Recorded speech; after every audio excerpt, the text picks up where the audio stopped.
Mr. Ashcroft, and to all the witnesses, thank you for being here. Mr. Ashcroft, I told the chairman, or I told the chairman's staff I had one question, but like John Kennedy, it has two parts.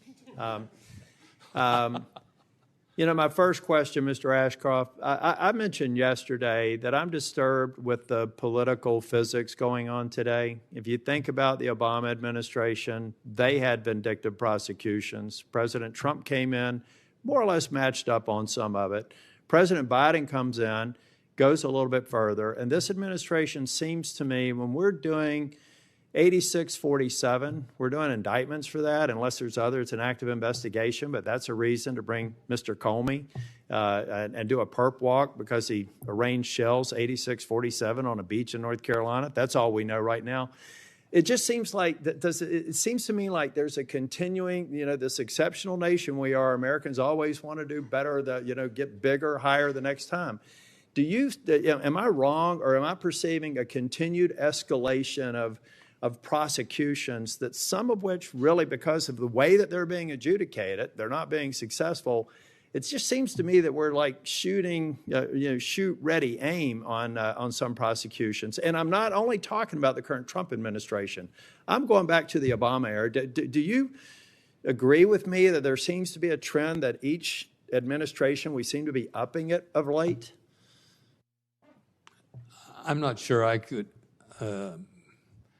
quantify any disenchantment.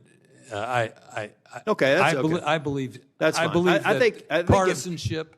Yeah. And no, that's okay, Mr. Ashcroft, because I'm going to live up to my promise to yield back some time. My point, I'm a management consultant. I'm not an attorney. I'm not a prosecutor. I'm not a law enforcement officer. But I deal with facts and empirical data pretty well. I guarantee you, I can give you a list of cases and a list of investigations, a list of vindictive audits. And every year, it's like from 2008 to 2012 to 2016 to 2020 and 2024, one party is going to have to actually be an adult in the room and stop it.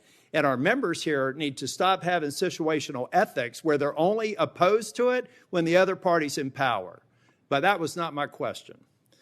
Yesterday, before the hearing, and Mr. Blanche, I have a positive predisposition to, just so that everybody knows. I have not made a final decision.